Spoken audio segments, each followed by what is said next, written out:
হয়ে গেছে। ঈসা পয়গম্বর ওখান থেকে চলে গেলেন, যাওয়ার পর 3 দিন পরে আবার ওখান থেকে আসতেছে।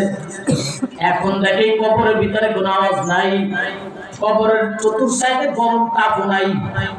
আল্লাহর কাছে প্রশ্ন, আল্লাহ 3 দিন আগে এই কবরে পাশ দিয়ে গেলাম, যাওয়ার সময় এক হালাত আর আসার সময় আর এক হালাত, কারণটা কি?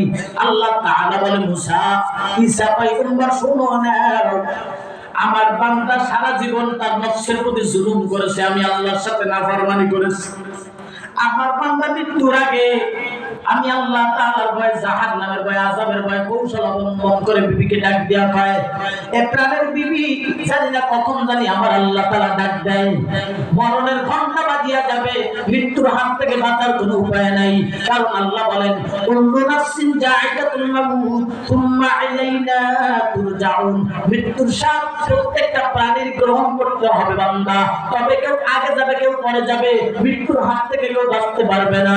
এই জন্য কবি বলেন, এই হামসব মুসাফির হয় ওহি আগের ঠিকানা, তুই আগে রওয়ানা হয় তুই পিছে রওয়ানা।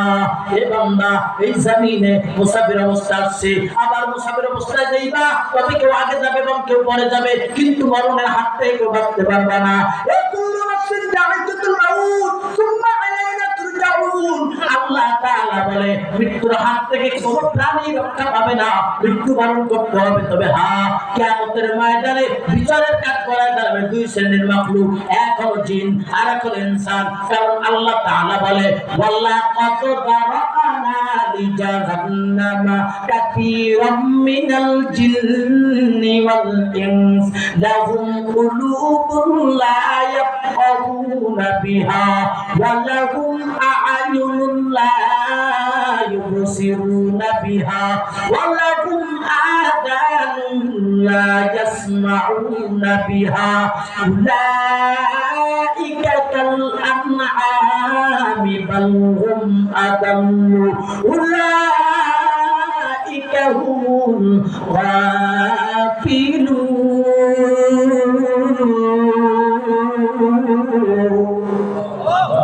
আল্লাহ তাআলা বলে, ওয়ালাকাদ যারাবনা লিজাহান্নামা কাসীরাম মিনাল জিন্নি ওয়াল ইনস, আল্লাহ বলে আমি জিন এবং ইনসানের জন্য জাহান্নাম তৈরি করেছি। কেন? তাদের কর্ম দিয়েছি, কর্ম দিয়া শুনে না, চক্ষু দিয়েছি, চক্ষু দিয়া দেখে না, অন্তর দিয়েছি, অন্তর দিয়া বুঝে না। এরা হলো চতুষ্পদ প্রাণীর মতো, তার থেকে নিকৃষ্ট। এ মুসলমান আর 10টা মিনিট বয়ান করব, আপনার ধৈর্য সহকারে শুনেন। এ ভাই